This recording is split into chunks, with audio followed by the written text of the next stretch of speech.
शिवाजी भैरवा बनके आईनी दवाई शिवाजी भैरवा बनके आईनी दवाई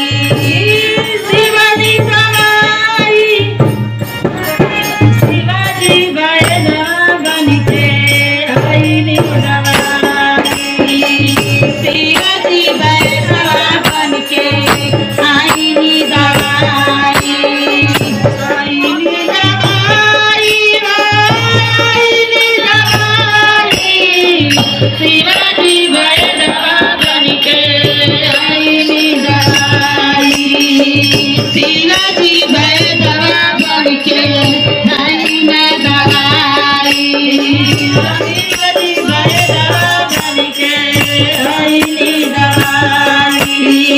शिवाजी भैरवा बनके आईनी दवाई हो दवाई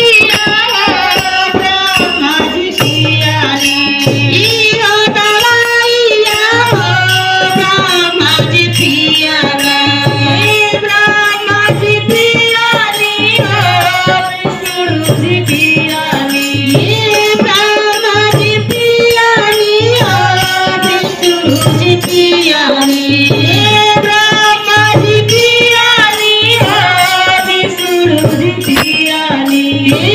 ब्रह्मा जी पियानी हो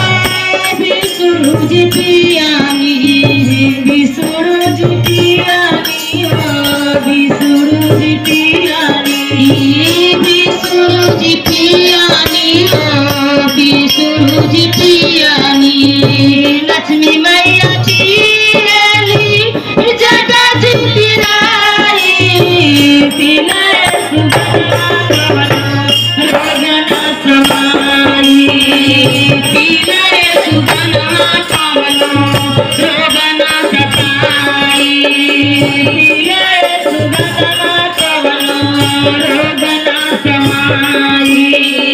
पिलाय सुगना रोगना सताई रोगना समाई रोगना समाई पिलाय सुगना रोगना समाई पिलाय सुगना रोगना समाई शिवाजी भैरवा बनके आईनी दवाई शिवाजी भैरवा बनके आईनी दवाई शिवाजी भैरवा बनके आईनी दवाई पिलाय सुगना रोगना समाई पिलाय सुगना रोगना समाई हो दवाई राम जी पियानी हो दवाई राम जी पियानी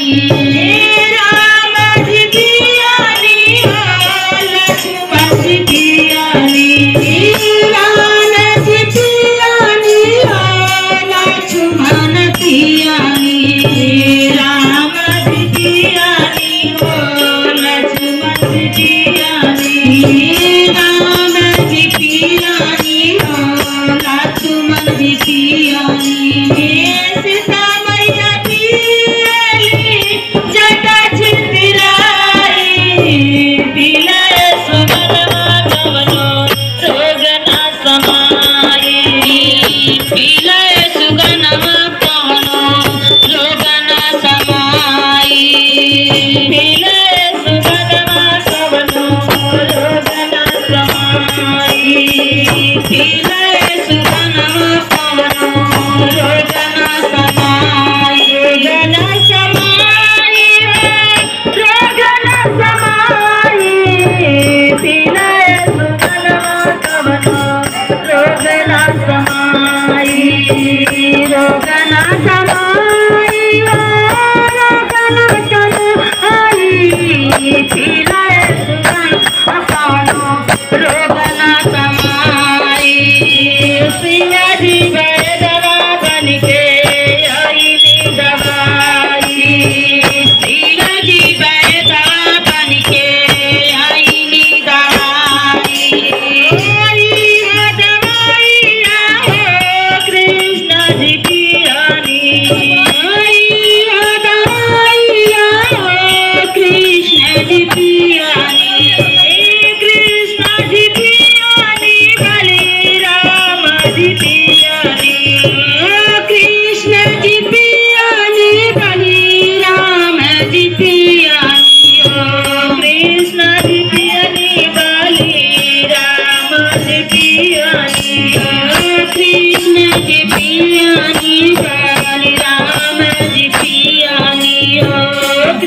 कृष्ण जी पियनी बाली राम जी पियनी